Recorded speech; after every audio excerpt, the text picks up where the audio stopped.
अस्सलामुअलैकुम, welcome back to my channel.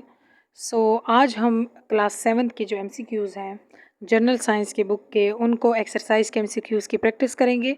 और पहले 2 चैप्टर की वीडियो जो है वो मेरे चैनल पे अपलोडेड है। अब जो 3rd chapter, 4th chapter and 5th chapter के जो एक्सरसाइजेज़ हैं उनकी हम प्रैक्टिस करेंगे इंशाल्लाह। ये जो एमसीक्यूज़ हैं ये आपकी हेल्प करेंगे सीटी, पीएसटी, डीएम के जो अभी रिमेनिंग टेस्ट रहते हैं, कंप्यूटराइज बेस्ड टेस्ट जिनके रहते हैं उनमें। बिफोर गोइंग इनटू वीडियो, एक ही रिक्वेस्ट है कि काइंडली मेरे चैनल को सब्सक्राइब करें, और अगर आपकी कोई सजेशन है तो फ्रीली आप उनको कमेंट सेक्शन में मुझे बता सकते हैं। वीडियो को शुरू करते हैं। अगर हम देखें तो 3 चैप्टर जो है इम्यूनिटी एंड डिसीजेज, उसका फर्स्ट एमसीक्यूज़ है when the skin is damage bacteria enter in our body, which line of defence is crossed by these bacteria. कि जब कह रहे हैं कि जब स्किन डैमेज होती है, ख़राब हो जाती है, तो बैक्टीरिया जो है वो हमारी स्किन में पेनिट्रेट कर लेते हैं और बॉडी में इंटर कर लेते हैं।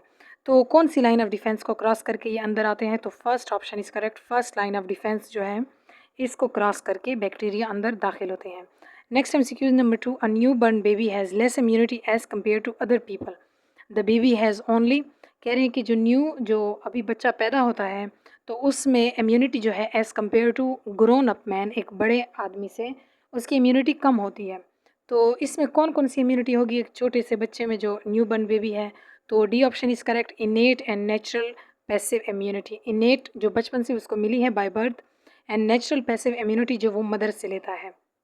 Next MCQs number 3, the army of your body has special bullets which can identify the enemy and kill it. These bullets are small protein called.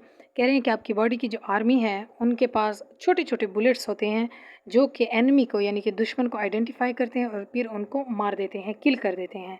तो ये जो बुलेट्स हैं ये छोटे छोटे प्रोटीन्स होते हैं जिनको क्या कहा जाता है?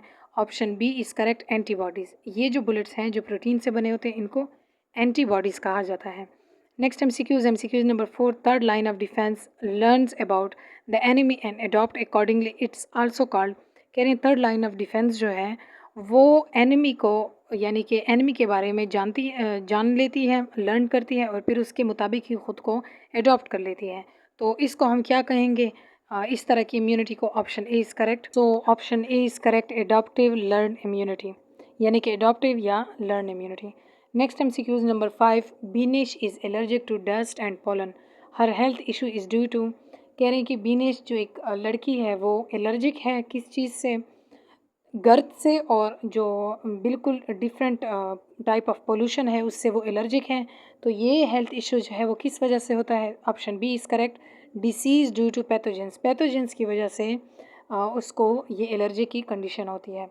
Next MCQs number 6, rabies is a very serious threat to health and life of a person. If a rabies infected dog bites a person, the only way to save him is providing. तो rabies जो है वो एक condition है, health condition है, यानी कि एक डिसीज़ है डॉग्स की। तो कह रहे हैं कि एक पर्सन की लाइफ पे उसका बहुत बुरा अफेक्ट होता है, वो लाइफ थ्रेटनिंग हो सकती है। तो अगर एक डॉग जो है वो इन्फेक्टेड है रेबीज़ से और वो फिर किसी बंदे को बाइट कर लें, तो उसकी लाइफ बचाने के लिए हम एक ही पॉसिबिलिटी है जो कर सकते हैं। किस तरह से? ये जो गिवन ऑप्शन के लिए जो करेक्ट ऑप्शन है वो है सी, यानी कि passive immunity. Next MCQs number 7, maximum number of additional defence layer is required for. Additional जो डिफेंस लेयर है, एक तरह से प्रोटेक्टिव लेयर, वो कौन से प्रोफेशंस वालों के लिए रिक्वायर होती है? Option A is correct, medical staff. जो मेडिकल स्टाफ है उनको एडिशनल डिफेंस लेयर की ज़रूरत होती है क्योंकि वो डिफरेंट टाइप ऑफ जो डिजीज़ सफरिंग जो पेशेंट्स हैं उनको डील करना होता है उन्हें। Option MCQs number 8, typhoid and polio spread by facial oral route, if we want to prevent such diseases in our area we should. कह रहे हैं कि टाइफाइड एंड पोलियो जो है वो माउथ से या फीसिस के थ्रू ये स्प्रेड होते हैं। अगर हमें इन बीमारियों से बचना हो तो हमें क्या करना चाहिए? तो इसके लिए option D is correct, improve sanitation and hygiene condition, सफाई का और जो खाने पीने की चीज़ों का जो है उनमें सफाई का ख़ास ख्याल रखना चाहिए। Next MCQs number 9, respiratory system related diseases mostly spread through. कि जो रिस्पायरेशन के रिलेटेड, यानी कि सांस लेने के जो सिस्टम के रिलेटेड जो बीमारियाँ होती हैं वो किस चीज़ के थ्रू मोस्टली स्प्रेड आउट होती हैं? Option D is correct, droplet in air, हवा के ज़रिए से। जब हम सांस लेते हैं तो इसके ज़रिए से ये बीमारियाँ जो हैं ये स्प्रेड आउट होती हैं। Next MCQs number 10. Which of these can provide you with long term immunity against infectious diseases? कि इनमें से कौन सा ऑप्शन जो है वो करेक्ट है जो आपको लॉन्ग टर्म इम्यूनिटी यानी लंबे अरसे के लिए इम्यूनिटी जो है किसी डिसीज़ के अगेंस्ट प्रोवाइड करता है। So option C is correct, vaccination से हम लॉन्ग टर्म इम्यूनिटी हासिल कर सकते हैं। नेक्स्ट जो चैप्टर है, चैप्टर नंबर 4, उसका MCQs नंबर 1 है which of the following is an example of physical change, कि फिजिकल चेंज जो है उसकी इनमें से कौन सी एग्जाम्पल है। So option B is correct, chopping of log. बाकी जो 3 ऑप्शन हैं A, C एंड D, ये सारी केमिकल चेंज की एग्जाम्पल्स हैं। Second MCQs which of the following is an example of chemical change, जो तो इसमें केमिकल चेंज की एग्जाम्पल का पूछ रहे हैं। Option C is correct, photosynthesis, क्योंकि उसमें इलेक्ट्रॉन की ब्रेक डाउन होती है और फूड की प्रिपरेशन के लिए जो है एक केमिकल प्रोसेस पूरा होता है। और बाकी 3 जो है A, B एंड D, ये सारे फिजिकल चेंज की एग्जांपल है। Option MCQ number C 3, which change can be easily reversed, तो हमेशा याद रखें option B is correct, physical change जब जो होती है उसको आप ईजिली जो है रिवर्स कर सकते हैं, पहली वाली हालत में ले आ सकते हैं। 4 MCQs है when a new substance is formed with properties different from the one it was formed, जब भी एक न्यू सब्सटेंस बने यानी दो सब्सटेंस जब रिएक्ट करें और एक न्यू सब्सटेंस बनाए प्रोडक्ट, तो उनकी जो प्रॉपर्टीज़ है प्रोडक्ट की, अगर वो रिएक्टेंट से डिफरेंट हो, बाद वाले चीज़ जो नई चीज़ बनी है उनकी प्रॉपर्टीज़ पहले वालों से डिफरेंट हो, तो ये केमिकल चेंज की वजह से होती है, क्योंकि फिजिकल चेंज में प्रॉपर्टीज़ चेंज नहीं होती। Next MCQs number 5, if the chemical properties of a substance remain unchange and only the state change it is called, अगर किसी चीज़ की न्यू जो सब्सटेंस बना है उसकी केमिकल प्रॉपर्टीज़ जो है यानी कि वो चेंज नहीं हुई लेकिन सिर्फ उसकी स्टेट चेंज हुई है, तो ये हमेशा कहलाएगा option B is correct, physical change में वो प्रॉपर्टीज़ उनकी चेंज नहीं होती, सिर्फ स्टेट चेंज हो जाती है। Next MCQ number 6, which of the following is an example of a physical change, कि इनमें से जो गिवन ऑप्शन है इसमें फिजिकल चेंज की एग्जांपल कौन सी है। C option is correct, boiling of water, simple सा प्रोसेस है तो ये फिजिकल चेंज होगा। Next MCQ number 7, what best describe a physical change, so यहाँ पर पूछ रहे हैं कि फिजिकल चेंज को सबसे बेटर डिस्क्राइब कौन करता है। Option B is correct, composition stay the same, कि कंपोजिशन जो है फिजिकल चेंज के बाद वो हमेशा सेम रहती है। Next MCQ number 8, which of the following is an example of a chemical change, कि गिवन ऑप्शंस में केमिकल चेंज की एग्जांपल कौन सी है। C option is correct, bread is bake, जब ब्रेड जो है रोटी जो है वो बेक हो जाती है तो ये केमिकल चेंज की एग्जांपल है। Next MCQs number 9, rusting can be prevented by, जो जंग लगना है किसी भी उसको सब्सटेंस को, तो कह रहे हैं कि उनको हम कैसे प्रिवेंट कर सकते हैं, बचाव कैसे कर सकते हैं उसके लिए, तो B option is correct, painting से, पेंट जब हम करते हैं तो रस्टिंग से उस चीज़ को बचाते हैं।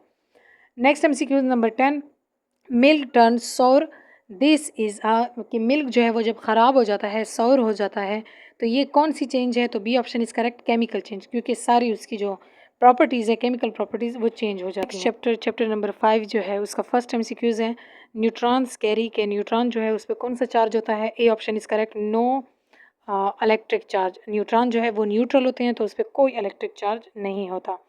नेक्स्ट सेकंड जो MCQs है, the smallest particle of an element is, element का जो स्मॉलेस्ट सबसे छोटा पार्टिकल होता है वो कौन सा होता है। B option is correct, atom is the smallest particle of an element. Next MCQs number 3, carbon has a mass number of 12, it has proton and neutrons, कि कार्बन जो है उसका मास नंबर 12 है और मास नंबर हमेशा आपको पता है प्रोटॉन प्लस न्यूट्रॉन को कहते हैं। तो यहाँ पर पूछ रहे हैं कि प्रोटॉन और न्यूट्रॉन का जो नंबर है वो कितना होगा, 6 and 6, option A is correct. Next MCQs number 4, the nucleus of an atom contain, atom के जो न्यूक्लियस है उसमें कौन कौन से होते हैं particles. D option is correct, proton and neutron. Next MCQs number 5, proton carry, proton पे पॉजिटिव चार्ज होता है तो ए option is correct, positive charge. Next MCQs number 6, the atomic number of an element tells the number of, किसी भी element का atomic number जो होता है वो हमें प्रोटॉन का नंबर बताता है, so B option is correct. Next MCQs number 7, if the atomic mass of nitrogen is 14, it has 7 neutrons, how many neutrons does a nitrogen atom have, कि अगर एक नाइट्रोजन एटम है एलिमेंट है यानी कि, तो उसका एटॉमिक जो मास है वो 14 होगा, तो उसमें 7 न्यूट्रॉन्स होंगे, तो अब इलेक्ट्रॉन्स जो हैं वो कितने होंगे, तो याद रखिए कि इलेक्ट्रॉन और प्रोटॉन का नंबर सेम होता है, तो यहाँ पर D option is correct 7। 7 neutrons होंगे, 7 प्रोटॉन्स होंगे and 7 electrons. Next MCQs number 8, the mass number of an atom is represented by, कि किसी भी एटम का मास नंबर जो है उसको हम किस चीज़ से रिप्रेजेंट करते हैं? ए ऑप्शन इज़ करेक्ट ए से हम मास नंबर को रिप्रेजेंट करते हैं, और जो एटॉमिक मास होता है उसको हम जेड से रिप्रेजेंट करते हैं, सॉरी एटॉमिक नंबर।